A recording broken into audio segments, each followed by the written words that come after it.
You ever wonder how one guy managed to nearly conquer all of Europe? Well, here's the thing. Napoleon didn't do it alone. Not by a long shot. Behind that little Corsican powerhouse stood some of the most brilliant military minds you've ever heard of. We're talking about the Marshals of France, folks. The real deal. The guys who turned Napoleon's wild ideas into actual victories on the battlefield. Now, I know what you're thinking. Weren't they just following orders? Ha! That's where you'd be dead wrong. These men weren't puppets. They were tactical geniuses in their own right, each bringing something unique to the table. And today, we're gonna dive deep into the lives and legacies of three of the most important ones: Louis-Alexandre Berthier, Jean Lannes, and Louis-Nicolas Davout. Trust me, by the time we're done here, you're gonna see the Napoleonic Wars in a whole new light. Ready? Let's get into it. Let's kick things off with a man who doesn't always get the credit he deserves: Louis-Alexandre Berthier. Now, this guy wasn't flashy. He wasn't the type to charge into battle waving a sword and screaming like a maniac. Nope. Berthier was the brains behind the operation, the logistics wizard who made sure Napoleon's grand plans actually worked. Picture this. It's the early 1800s, and you've got an army of hundreds of thousands of men spread across Europe. How do you make sure they all get fed? How do you coordinate movements so that everyone arrives at the right place at the right time? Sounds like a nightmare, right? Well, for Berthier, it was just another day at the office. Napoleon himself once said, and I'm paraphrasing here, that Berthier was worth 40,000 men to the French army. 40,000! That's how valuable this dude was. He didn't just shuffle papers around. He created a system that allowed the Grande Armée to move faster and strike harder than any other force in Europe. Here's the kicker. Berthier had been around the block. Before Napoleon even showed up, Berthier had fought in the American Revolutionary War. Yeah, you heard that right. This guy was helping George Washington before he was helping Napoleon. Talk about experience, huh? But what made Berthier truly special was his ability to translate Napoleon's often vague and rapidly changing orders into clear, actionable commands. Napoleon would say something like, "We need to be in Vienna in 3 weeks," and Berthier would figure out exactly how to make that happen. Which roads to take, which bridges to secure, how much food to stockpile, everything. You know what's wild? Berthier wasn't exactly a people person. He could be grumpy, detail-oriented to a fault, and honestly, kind of obsessive. But Napoleon loved him for it. Why? Because in war, details matter. One wrong move, one supply line that runs out, and boom, your whole campaign falls apart. Let me paint you a picture. During the famous Ulm campaign of 1805, Napoleon's army managed to surround and capture an entire Austrian army without fighting a major battle. How? Berthier's planning.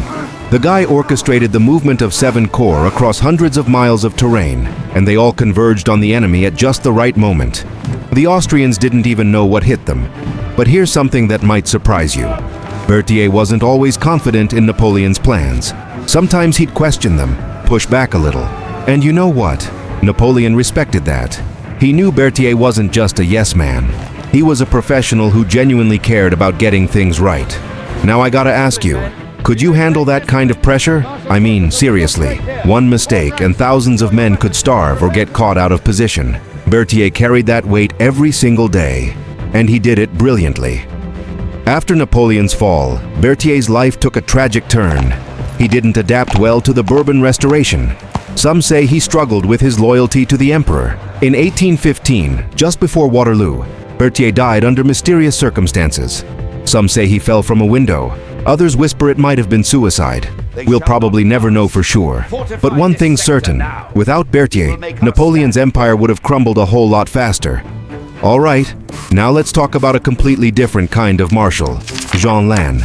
If Berthier was the brain, Lannes was the heart, and the fists all rolled into one.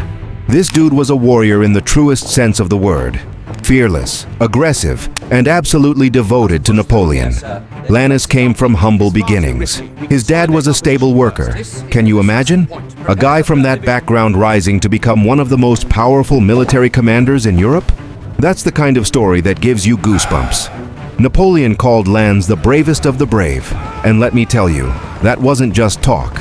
This guy would throw himself into the thick of battle without a second thought. He led from the front, which is military speak for he was right there with his troops getting shot at. One of Lannes's most famous moments came during the Battle of Arcole in 1796. Napoleon needed to cross a bridge under heavy enemy fire, and it was a total bloodbath. Soldiers were getting mowed down left and right. So what does Lannes do? He grabs a flag and charges straight onto that bridge, rallying the troops behind him. That's not just bravery, that's borderline insanity. But it worked. Here's the thing about Lannes though. He wasn't just a hot-headed fighter. The guy actually had a solid tactical mind. He understood combined arms warfare, how to use infantry, cavalry, and artillery together to maximum effect. And he was brilliant at siege warfare too. When Napoleon needed someone to crack open a heavily fortified city, Lannes was often his go-to guy. Take the siege of Saragossa in 1809, for example. That was one of the nastiest, most brutal sieges of the entire Napoleonic Wars. The Spanish defenders fought like hell, and the French had to take the city house by house, street by street. Lannes was right there in the middle of it, coordinating attacks, inspiring his men, taking risks that would have made most generals faint. But you know what really set Lannes apart? His relationship with Napoleon. These two weren't just commander and subordinate, they were genuine friends. Lannes was one of the few people who could speak to Napoleon as an equal. He'd call him out when he thought the emperor was making a mistake, and Napoleon actually listened. There's this famous story where Lannes basically told Napoleon to stop acting like a tyrant and remember where he came from. Can you believe that? Most people would have been terrified to say something like that to Napoleon, but Lannes did it because he cared, and Napoleon respected him for it. Now here's where things get heavy. In 1809, at the Battle of Aspern-Essling, Lannes was struck by a cannonball. It shattered his legs. The surgeons had to amputate, and even then, they couldn't save him. He died a few days later, and Napoleon was devastated, absolutely crushed. Napoleon reportedly sat by Lannes' bedside, holding his hand, talking to him in his final hours. When Lannes finally passed, the emperor broke down in tears. He'd lost more than a marshal. He'd lost a brother. What do you think about that kind of loyalty? That kind of friendship forged in the fires of war? It's the kind of bond most people can't even imagine. Finally, let's talk about Louis-Nicolas Davout, the Iron Marshal. If you're looking for discipline, tactical genius, and ruthless efficiency, Davout's your guy. This man was a perfectionist, a hard ass, and quite possibly the best battlefield commander Napoleon ever had. Davout came from minor nobility, but that didn't mean he had it easy. He fought his way up through the ranks based on pure merit and skill. And let me tell you, Napoleon noticed. He once said that if he had 2 Davouts, he'd conquer the world. High praise from a guy who wasn't exactly generous with compliments. So what made Davout so special?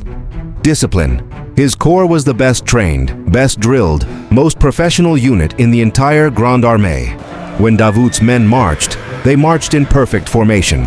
When they fought with clockwork precision. Other commanders might have been more popular with their troops, but nobody, and I mean nobody, was more effective than Davout. His finest hour came at the Battle of Auerstedt in 1806. Here's the setup. Davout had about 27,000 men. He ran into a Prussian force of around 63,000. Now, most commanders would have retreated, or at least tried to avoid battle. Not Davout. He decided to stand and fight. And guess what? He won. Against more than double his numbers, Davout's corps held its ground, outmaneuvered the Prussians, and sent them running. It's one of the most impressive tactical victories in military history. How'd he pull it off?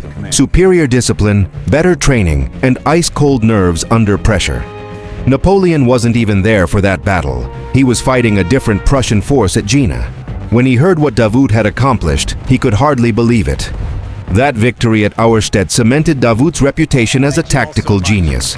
But here's the flip side. Davout could be a real hard case. He demanded absolute obedience, and he didn't tolerate mistakes. Some of his fellow marshals couldn't stand him. They thought he was arrogant and inflexible. And you know what? They were probably right. But being nice doesn't win wars. Results do. And Davout got results. During the disastrous Russian campaign of 1812, Davout's corps was one of the few units that maintained any kind of order during the retreat. While other formations fell apart, freezing and starving in the Russian winter, Davout kept his men together. That's leadership right there. Even after Napoleon's exile, Davout remained loyal to the end. When Napoleon returned for the 100 Days in 1815, Davout was there, ready to serve. After Waterloo, when everything fell apart, Davout still tried to organize a defense of Paris. The guy just didn't quit. The Bourbons restored to power didn't trust him. How could they? He'd been too loyal to Napoleon. They stripped him of his titles and honors for a while, though eventually he got them back. But the damage was done. Davout spent his final years somewhat bitter, watching lesser men receive glory while his own achievements were downplayed. Doesn't that just burn you up? A guy who gave everything, who fought harder and smarter than almost anyone else, and he ends up sidelined by politics. War's a dirty business, folks. Now, here's the million-dollar question. What made these guys, and the other marshals, so effective? Was it just individual talent? Nah, it was more than that. Napoleon created a system that allowed talented commanders to thrive. First off, Napoleon promoted based on merit, not birth. Didn't matter if you were a nobleman or a peasant. If you could fight and lead, you got a shot. That was revolutionary for the time. Pun absolutely intended. Second, Napoleon gave his marshals a lot of independence. He'd set the overall strategy, but then he'd trust them to execute it. That's huge. Micromanaging doesn't work in war. You need guys who can think on their feet and adapt to changing situations. And third, this is important, Napoleon inspired loyalty. His marshals didn't just follow him because they had to.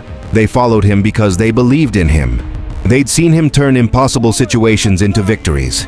They'd watched him rise from nothing to emperor.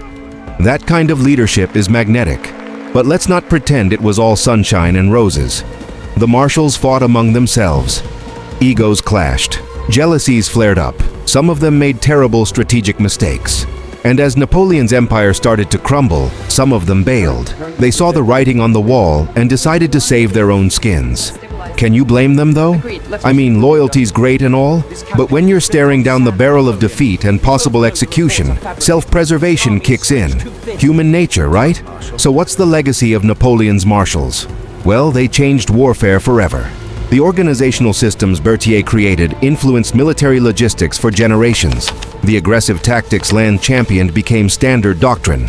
The disciplined professionalism Davout embodied set a new standard for military excellence. But beyond that, they proved something important. Great leaders don't do it alone. Napoleon was a genius, no doubt. But without Berthier's organization, Lannes' courage, and Davout's discipline, he never would have gotten as far as he did.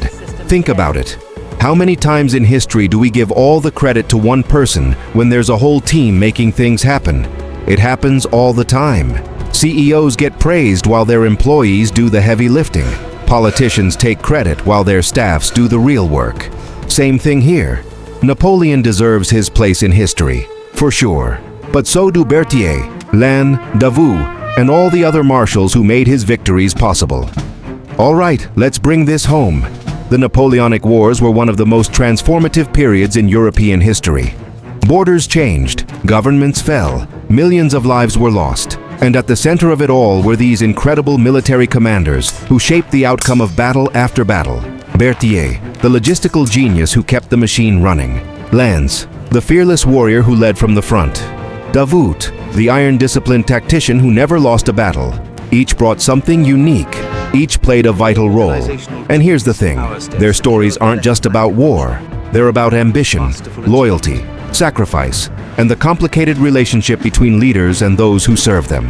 They're about what happens when talented people are given the opportunity to rise, and what happens when those same people face impossible odds. So next time you hear about Napoleon conquering Europe, remember, he had help. Damn good help. The Marshals of France weren't just supporting characters in Napoleon's story. They were the co-authors. What do you think? Does that change how you see the Napoleonic Wars? Do you look at leadership differently now? Because at the end of the day, that's what this is really about. Understanding that greatness is rarely achieved alone. It takes a team, it takes trust, and sometimes it takes a little bit of luck. Thanks for sticking with me through this deep dive into history. These stories deserve to be told, and these men deserve to be remembered, not just as Napoleon's subordinates, but as legends in their own right. Now go forth with this knowledge, and maybe, just maybe, you'll see leadership, in business, in life, wherever, a little differently. Catch you next time.